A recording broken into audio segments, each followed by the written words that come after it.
Welcome back to Your Anxious Child, 5-Minute Solutions and Interviews with Experts. Um, Today, we are taking a very different approach to the topic of anxiety and talking to an economic sociologist. Nina Bandelj has just written the book, Overinvested, The Emotional Economy of Modern Parenting. Now, one of the things that's rather interesting is that she comes to very similar kind of conclusions that many psychologists have come to from an entirely different perspective. So earlier in this year, I talked with Meredith Elkins, whose book Parenting Anxiety, Breaking the Cycle of Worry and Raising Resilient Children, makes very similar points to Nina in her book. And certainly, recognizing that there is a rising um, concern with rising levels of anxiety and depression in our younger generation, that there is at the same time a decrease in independence and autonomy, and a kind of a pressure cooker of achievement oriented nature that people like Jennifer Wallace have clearly identified. And linked it to kind of the issue of intensive, kind of parenting, helicopter parenting, and the like. And certainly in terms of kind of the treatment of kind of anxiety, some of the more exciting work that's being done is treatment that really seeks to foster independence. And, in an earlier podcast with Camilla Ortiz and Leonore Skenazy, he talked about kind of the excitement which kind of happens when children are really encouraged to be independent and the sense of triumph they have in those actions. So,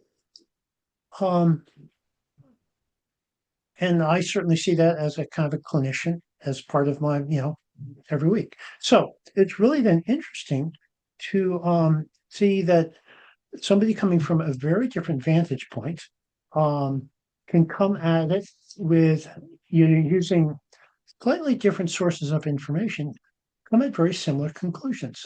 So, Nina, thank you for joining us today, and perhaps you should just kind of tell us a little bit more about yourself. Thank you so much, Dr. Plimpton, for having me here, for reaching out to a sociologist. I am a sociology professor at the University of California, Irvine.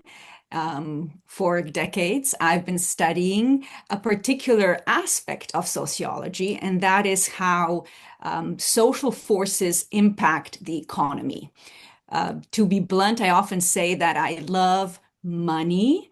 Well, to study money, to understand what people do with money and what consequences that has for society. So, this is also how I got to the topic of parenting. I followed money and saw how much parents have not only been spending on children, but also that parents would go into debt, for instance, to support their children. That seemed to be quite curious to me.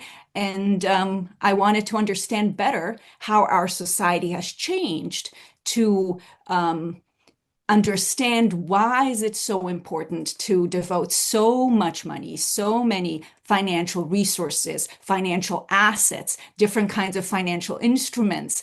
Some of the listeners might know of 529 savings accounts for college. So all these things related to money, I thought would tell me something about parenting as well. In just a small kind of aside, I used your first name and you referred to me as Dr. Plimpton. So we either need to be formal and I need to kind of address you more formally, or you can just call me Ted. So either way Let's is fine. go with Ted and Nina. I Okay, agree. right. I just so you start this rather massive enterprise of this book with the problem of how do we understand parental burnout? And Tell me about how you approached this kind of problem and how that became the problem to decipher. So let me be very honest that I worked on this book, have been researching this book for, well, nearly a decade. And I started with money and I started analyzing databases of with information about households and finances and how as I mentioned before, households make decisions about how to spend money on children, invest money for children, take on debt related to education specifically. But then I realized we also need to understand how parents think about these issues. So I was very fortunate to receive a National Science Foundation grant to also interview 120 parents about their activities, about how they think about parenting more broadly, and aim to cover a very wide range of families.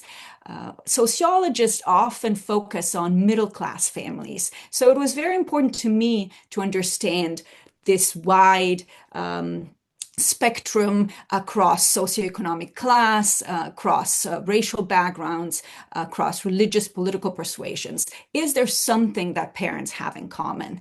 And as I was writing, as I, in fact, finished the manuscript, was sending it out to the editor at Princeton University Press, this report came out by US Surgeon General in 2024 that named the state of parental well-being, or shall we say lack of well-being, parental burnout, as a public health crisis. So I connected the dots in seeing that what I've been trying to understand, all that parents do for children in terms of money, emotions, and our entire selves, something I call invested parenting, actually, to differentiate a little bit from this idea of intensive parenting, and we can perhaps talk more about it later, but how the historical processes have led us to the point where we call something that happens in the home burnout, with a phrase that experts have developed for an experience in the workplace. So I think it's really important to think about where these words come from and how before 2015, we didn't even use the word much. And that in fact, it picked up before the pandemic. There was this sense that parents have been exhausted before the pandemic. And of course, the pandemic really brought it to life. I don't know if you remember, but the New York Times even had a phone line where parents could call in, not even to talk, but to just express this exhaustion, frustration, maybe scream into the void. I think it was called the primal scream line. So at that point, we really saw parental exhaustion, parental burnout around ourselves so prominently. But it didn't subside when the pandemic, worries subsided to a certain extent. It kept going. So by 2024, the US Surgeon General calls it a public health crisis, a phenomenon that is so common that it is a social issue. Very curious to me as a sociologist, not just an individual problem, somebody's, personal experience of distress. So,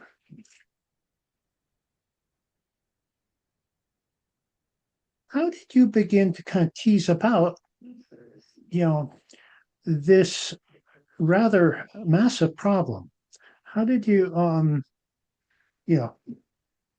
there's certainly three parts to your book, the kind of survey of parents, the kind of review of parenting books, and the analysis of financial information. But I think it would be kind of interesting for our listener to kind of know, from your perspective, how do you begin to kind of get a handle on this problem of parental burnout and where it came from? Yeah. And I think It's actually an excellent question. To some extent, I probably take it for granted because I exist in my world of academic research that has discussed both parenting styles, intensive parenting, something called concerted cultivation, which is this very intentional sort of signing up of children into activities and telling them how to behave in institutions, how they talk to their teachers and other authority figures, which another sociologist discussed very prominently, Annette LaRoe, a professor at the University of Pennsylvania. So we have these terms, but we also have work that looks at how the social value of children has changed historically. So this was one of my anchors when I began. I really began not so much with parenting, but how the social understanding of who children are has changed historically. This was because I was building on another very important body of work by Professor Viviana Zelizer at Princeton University, also a sociologist, who in the 1980s wrote this book called Pricing the Priceless Child. So she also followed money in some way. She looked at how we understand life insurance or, children's adoptions, expenditures for children, how those things tell us something about the transformation from thinking of children as economically useful. They would contribute to the welfare of families. They would work on the farm, certainly do chores at, 19th century, 20th century, they also worked outside in the labor market. Of course, we passed child labor laws and we, in some ways, institutionalized, but also culturally changed the perception that children are not economically useful, their productive value is not primary, but their emotional value is the most important one. So, of course, the transformation takes over courses of decades, and this is at the turn of the 20th century. And my question was, are children still mostly emotionally priceless, or have things changed? Because obviously a century nearly has passed since that archival historical work of Professor Zelizer about the transformation from economically useful to emotionally priceless. And I thought about how the emphasis today is not simply about loving children, but also about building their human capital, economists would say. And let me explain that. Most people understand that education is really important, but to have education be so primary in terms of schooling, in terms of building credentials, in terms of schools having standardized tests, having so much focus on what happens in the school, even homework, to build this human capital of children really early on. We start even in preschool. There's, a sense that one needs to teach children from the get-go, perhaps even in utero, make it your first classroom. So this idea of how important schooling, a particular kind of education, is for children connects to another body of academic work, and that is by economists. Economists emphasizing the role of human capital in our society, not just for young adults and people who work in the labor market, because as theory goes, if we individually invest in our human capital, overall economic growth is going to be bigger. And this was work of economist Gary Becker, economist at the University of Chicago, who won a Nobel Prize in 1992 for this work on human capital. And people may not know that he also wrote a book called A Treatise on Family, where these same arguments were applied to what, in some ways, parents do with children in the home. They invest in children to build their human capital, so there's some returns in the future. And this notion of human capital has become so common that we don't even pause, that we might refer to individuals as human capital, that we might think of parenting in some ways as human capitalization of children. I hope I'm not being too abstract, but I think this overall sense of how historically we have changed in the way we see children is an added sociological perspective to how we can perhaps understand some of the pressures on children today, and obviously on parents, and how we believe parents should engage in cultivating this human capital, quote unquote.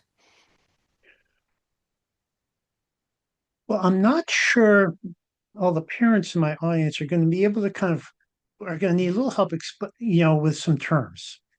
Now, um, you talked about a change in perspective towards children for them becoming emotionally priceless. How did you get to that conclusion? So I should make clear that this was a conclusion from previous research in sociology, from Professor Zelizer's work, and that is the term that she uses. And one way, for instance, that she exemplifies how this transformation has occurred is that when, for instance, a child may have died in an accident, in legal proceedings, previously, judges would look at what is the loss to the family in economic terms. This child could not contribute to the family in earning for the family, and so that was the reasoning they would apply. And the change is noted when judges start thinking about this process more as loss in emotional terms. What is the anguish? What is the grief that parents suffer when they lose a child? And so this may be an example of how we think about an economic value, and then we start thinking about emotional value of children. I hope that gives a sense a little bit of that transformation. And just, we take for granted these days that parents are there to love their children, not that parents are here to, work for us in the home. And let's just think about chores. Even a generation ago, there was more of a sense that children would do chores in the family. One of the surveys, for instance, asked parents, and this is from the American Psychological Association, I think the data from 2017. 82% of parents said they did chores as children, but only 28% say they really have their children do chores in the home as something that happens commonly. So, that in a way shows that how we're thinking of children has transformed and what we think they should do in the home. So, what do children do? Well, they go to school. And this connects to this idea of not only emotionally priceless, but human capital, if you will. And I think it's very important to note that parents themselves do not use these terms. They believe their role when we talk to them is to support their children, to love them, to be devoted to them, and emotionally support them. And so it's really important to put together sort of these economic terms with the emotional terms that we see parents mostly use in the home. But, just to say that we talk to parents and they would say, you know what? I don't even think that my teenager, hypothetically speaking, should really get a part-time job. School is their job.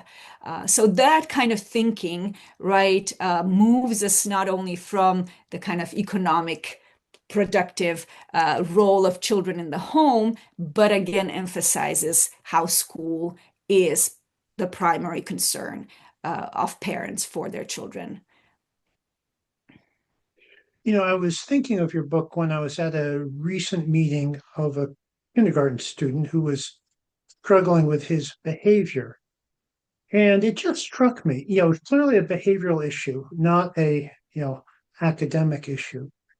But the first things that came out of the teacher's mouth was how he was doing academically. And that really kind of struck me that, the first comment would be about how he was doing, in kindergarten with his kind of math and reading. Um, and May I I thought, just say, imagine the stress of the parent sitting there when they hear something like that too, right? So it's not just about the child, but it's also what parents think they need to focus on and what are sources of stressors, even in kindergarten, the academics. Um, I think I have a section in the book where I compare how in the 80s, the criteria to get school readiness or first grade readiness was about sort of 10 items that were relatively basic. Can they put their shoes on? Can they walk a block? Count maybe to 10.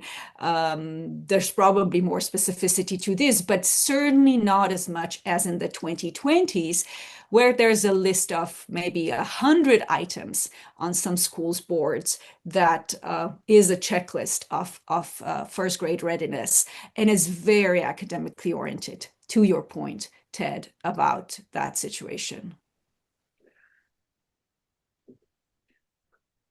what did you surveyed an impossible amount of parenting books and 100 plus. Yeah. And I looked at them, many of them I've read, and I think I groaned a little bit thinking about going through them all. Yeah. But what did you conclude looking at that collection of parenting books, from I guess Dr. Spock on? I'm so glad you asked this question because I think it's so important to complement this economic perspective that I've talked about and that leads into this academic focus orientation with the emotional aspect of parenting that I also see change over the course of the decades. So I would say Dr. Spock, in some ways, okayed this more emotional approach to parenting, that was distinct from kind of the discipline-based and behavioralist approach of an earlier period, where, I mean, some guidance very early on, 1920s, was you should not even hug your child too much. And it probably is unimaginable to our listeners how different that advice from experts was not that long ago. And so this has changed over time into a much more emotional orientation. What do I mean by that? Isn't a few ways that advice has changed, but also who provides it. I think that's really important. One is this idea that paying attention to the emotional well-being of children, socio-emotional learning, emotional regulation, and overall for children to be happy is what is increasingly the focus of these books. So, if you were to encapsulate, and by the way, I did not read word by word everything. It was the title, the description, the author, because with 105 books, that would take me another decade to finish this book. But, the keywords, the kind of central themes turn to be much more emotion oriented. And also, the authors were not predominantly experts that might have an MD or PhD, but parents themselves, sometimes journalists who wrote about parenting. Let me give you an example that perhaps some listeners may recall. In 2011, this book came out called The Battle Hymn of the Tiger Mother. And this was a book written by a law professor, actually, Professor Amy Chua out of Yale University, but it wasn't a legal treatise. So her expertise was not about the subject that she's teaching at Yale, but it was about a memoir. It was a memoir about her experience as a mother. Another big book then was All Joy and No Fun, which was by Jennifer Senior, a journalist who wrote about not only how parents impact children, but also how children impact parents. And I think this is an important point is this shift of emotional content of parenting books, that they became not about child rearing necessarily only, that is, advice on what to do with children, but these treaties and reflections on what it is to be a parent, what it is to be a mother, let's be clear, in many of these reflections on the state of motherhood. And I think that's very important because when I say that we are in an era of invested parenting, what I mean is that this idea to be invested into being a parent has become just as important in some ways as what we believe we need to do with children. And that I think is a crucial moment that these parenting books indicate. And they also just explode. So these shelves are now so full of any kind of writing on parenting. There's sections just for parenting in bookstores, etc. So these are some of the ways in which qualitatively we have seen advice shift. And I did not even, if I may add, look at other sources of writing. These were just books, sort of old-fashioned, Ted. It was, Mhm. we know what you can find and open, and all these shelves behind me here have many of them. But advice, really, since kind of the social media proliferates, 2010s, comes from so many sources, right? At any point on my phone, I can hear, read, not even intentionally, but it could be in the back of my mind as a mom, what I need to do. And that is different kind of pressure than we've seen in previous times. You know, one of the things I think is challenging is that so much of the kind of parenting literature is like a pendulum from one extreme to the other. And, a lot of, that focus on kind of emotionality, um, has actually been so important in terms of protecting children. So, for example, open heart surgery was performed on children without anesthesia until 1988. Wow. Only a muscle relaxant was given to keep the baby still because it was felt that children did not, infants did not experience pain. Um, People like Barry Brazelton and his colleagues have been actually critical in essentially prolonging the life of newborn infants because what they have really helped see the infant as an individual with unique capabilities in comparison to Henry James at the turn of the century, who had just thought they were just buzzing, confusing, incapable little creatures. And likewise, people with the kind of attachment, like John Bowlby, you wouldn't be visiting your child in the hospital or staying overnight with them if it wasn't for John Bowlby and his colleague Robinson and one of their, The attachment, right? yeah, The detachment. important. But of course, and that, you know, um, but then the pendulum shifts and emotions become overvalued, which is a point that Lisa Damore kind of brings up in one of her recent books. And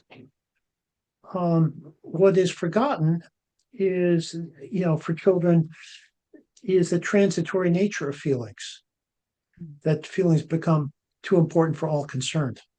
Mhm. So it's a challenging pendulum. Absolutely. I think you have so clearly traced this in the literature that is not so familiar to me, but I'm very heartened in some ways to know it's consistent with how I've seen the phenomenon occur in the broader popular culture.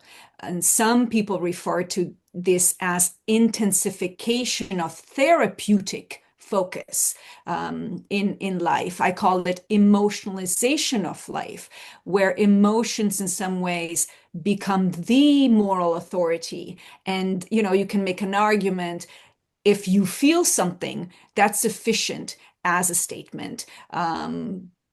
And I think we see this in broader spheres of life, not only in parenting. And I think that is the pendulum swinging too much into this field of emotionalization and uh, sort of in some ways, I just, of course, thought how the social media, the kind of discourse that we have, has amplified that, right? If you put a little emoji, well, it's called emoji. Let's just take it as is onto any comment, even when you have a conversation with somebody over text, that's a different kinds of response than perhaps a sentence or a conversation that you may also have. I want to kind of come back to or um, really explore one of the kind of most important points of your books, which is there have been two major societal transformations. Looking at children in economic terms as an investment and the emotional way of kind of looking at children and how these two have become, as you put it, joined at the hip. And I think I'd really appreciate if you could spend some time um, explaining that very important kind of perspective and unique perspective. I appreciate you calling this out, Ted, because that is in some ways the structure, right, of my argument. And it's a primary way in which I understand parenting is how society has changed to create this modern, exhausting, financially and emotionally parenting reality. So I talk about the rise of the economic style and the rise of the emotional style. And I think we talked actually about both of these in discussing how, for instance, this idea of investment into human capital has become so central to how in the public discourse and with economic expertise, but also policy making expertise, we think about children.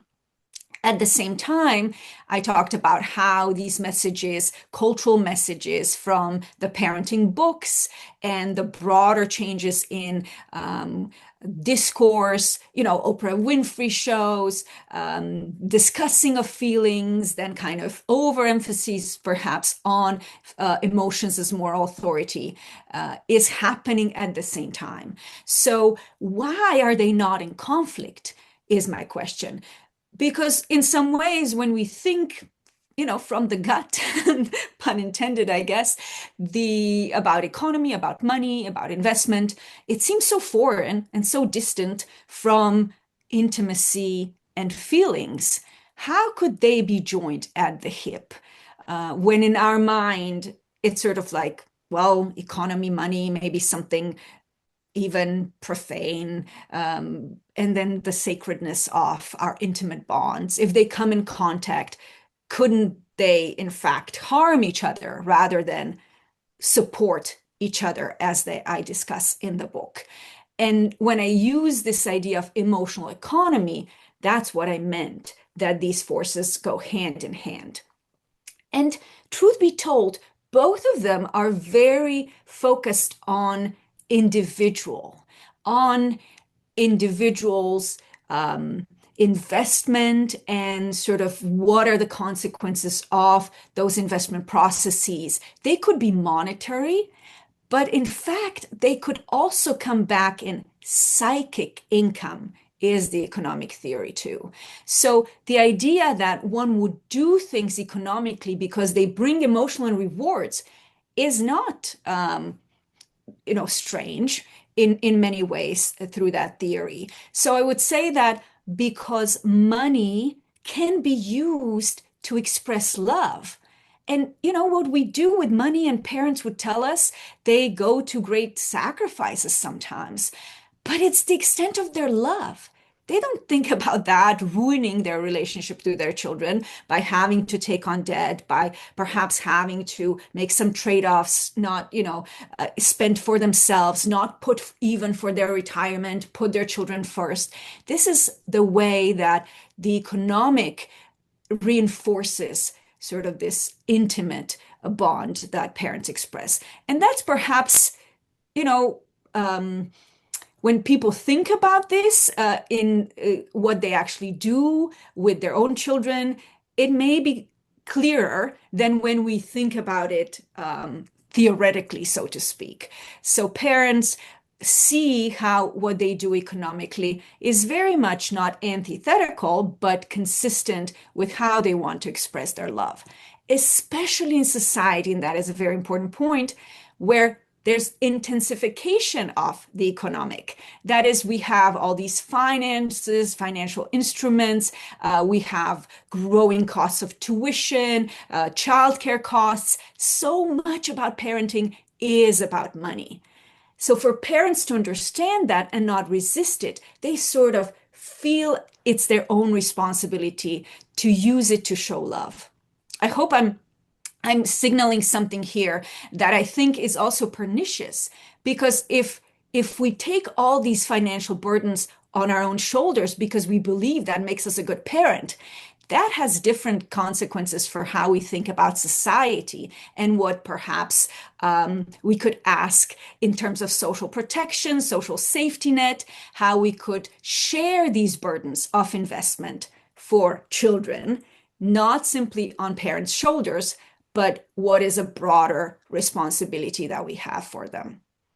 You illustrate some of these points in how parents talk about spending for college, saving for college versus their retirement, and the extent to which they will go to finance college. I wonder if you could just, but you use those as kind of to illustrate some of these points in your book. Yes, I call it different monies. So different ways in which money and finance is implicated in parenting. So one, for instance, is saving for college through these investment vehicles. They're called, savings accounts, 529s, but they're really a financial instrument that states came up with to help parents, right, save for college and in some way signal that it is a parental responsibility to finance children's college.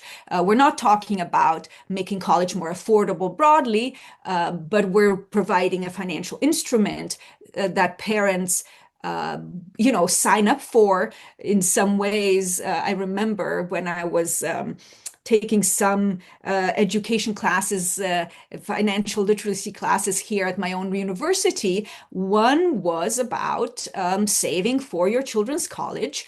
And that was, the message there was you have to start very early on. And how I felt it was that that's what a good parent does, right? A good parent opens a 529 account as early as possible and puts money aside.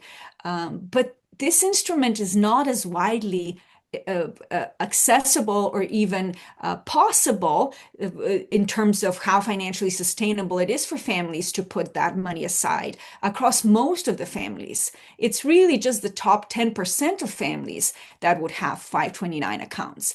So then on the other side, parents still feel they want to support their children, need to support their children to go to college, so they take on debt.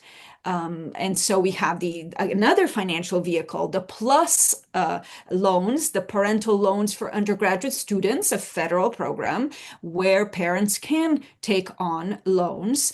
And maybe listeners will be surprised to know that while we talk so much about how much college students are overburdened with loans, it's actually the case that after 2010, the balances that parents have are greater than those that children themselves have because there's a cap to federal loans.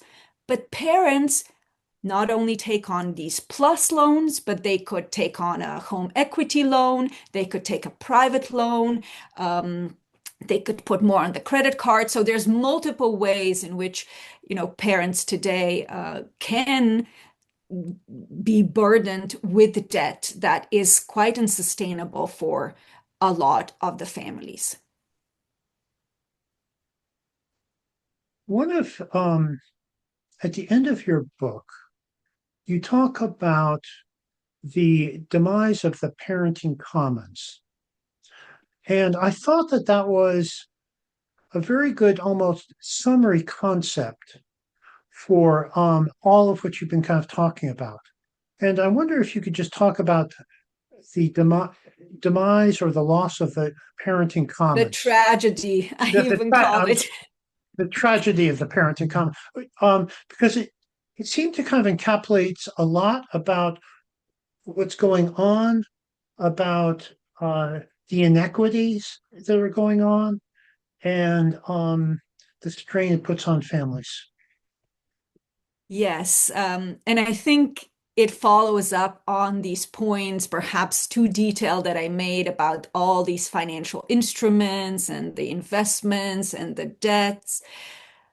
Because bottom line is that when parenting is so much about money, and when it's on parents' shoulders to finance, you know, we actually have to do a lot already for childcare and preschool. Those prices have skyrocketed.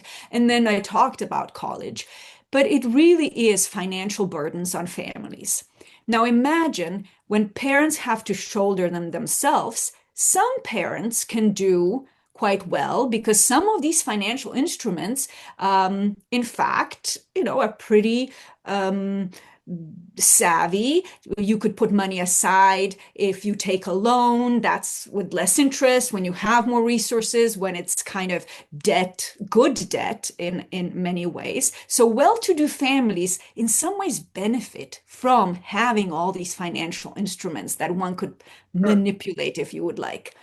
On the other hand, you have families going into debt that's not sustainable. And that just increases the divide between families economically.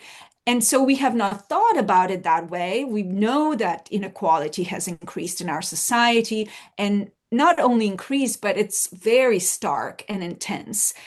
And that parenting, in the way I've just described it, could be a mechanism of such inequality. When I talk about the tragedy of the parenting commons, this is what I'm referring to, is this sense that if we have common resources and that if it's only on parents' shoulders to do everything they can for their own child, some will be able to, hoard some of these resources more than others. But overall, we will have negative consequences for society as a whole. And in the end, children are members of society. They're not just individual families, may I say, dare I say, private property, investment projects that we need to optimize. They are the new generation. We need society, not just individuals. And I think that's what we miss when we have privatized and financialized parenting to the extent that we have in our society. We've really gotten away from understanding the importance of the collective good. Yes, And couldn't a agree more. derivative way that certainly I see that in my work is, the reluctance of parents to vaccinate their children. Indeed. That it's done for the collective good as much as for the individual. I think that is a great example in some ways about how this personal choice, both because of personal, convictions, feelings, right? I could say, I feel like this is not the right choice for our family.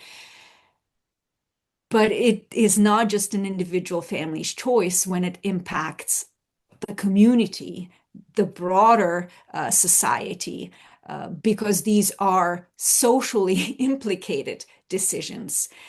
So you're very right that privatization of parenting is seen through these individual choices that are made that seem as they're best for the individual family, but also have these broader consequences for society. So it's not only growing divisions, growing, disparate kind of political sentiments about what we should or shouldn't do with children, equally vocally, equally fiercely, out of love for our children. We can argue so much about one side or the other, to vaccinate or not to vaccinate, to wear a mask or not to wear a mask. I wonder how we could turn that argument and think about the love for our children in these broader perspectives about their future, about investment into all of our children, not just our one individual child in one nuclear, as we call it, family. Yeah, that, how we can kind of develop more of that kind of, recognition that we're all in this together. That's Yeah. right. Um, Let's say everyone's exhausted. Let's start there, right? Isn't that something we should do about something about? It's just not sustainable. We started talking about parental burnout. It keeps going. There's so much discussion. I think the survey that the U.S. Surgeon General used showed that 1 in 2 parents is just overwhelmed constantly. And even if we think we do it all just for our children, that we, in some ways can suffer because they're going to be better, that is not actually the case. As your activities and other speakers on your podcast have extensively talked about, what are the consequences for children? How does this relate to anxiety, both of children and parents? All these activities have downsides at the individual child level, parental level, but also societal level. yeah. So we're almost out of time, and I just, there's so much, so many layers to kind of what you are talking about. Wonder if there are any kind of last minute kind of things that you'd like to mention that we haven't, gotten to. Just.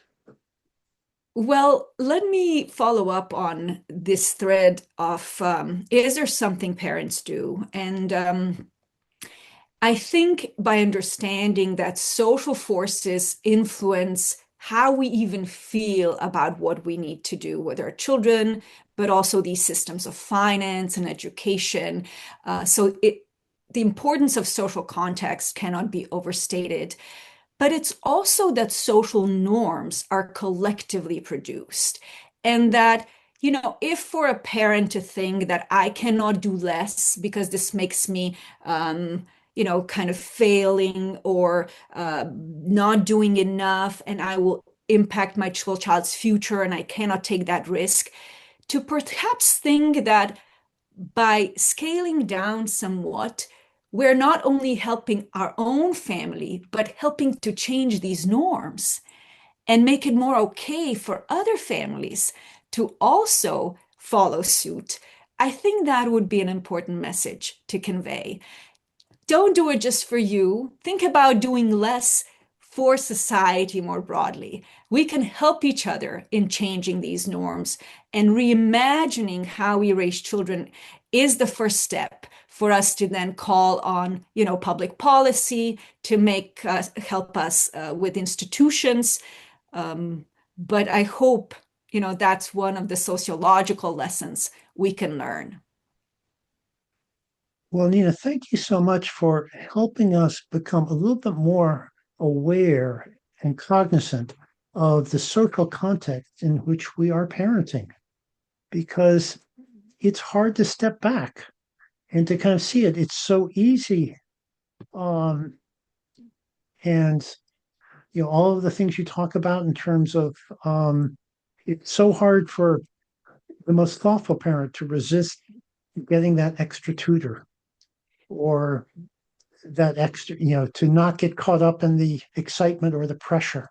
Very hard to Yes. resist that. Very, very hard. I will be the first one to admit, maybe my last comment is that I also am a mom.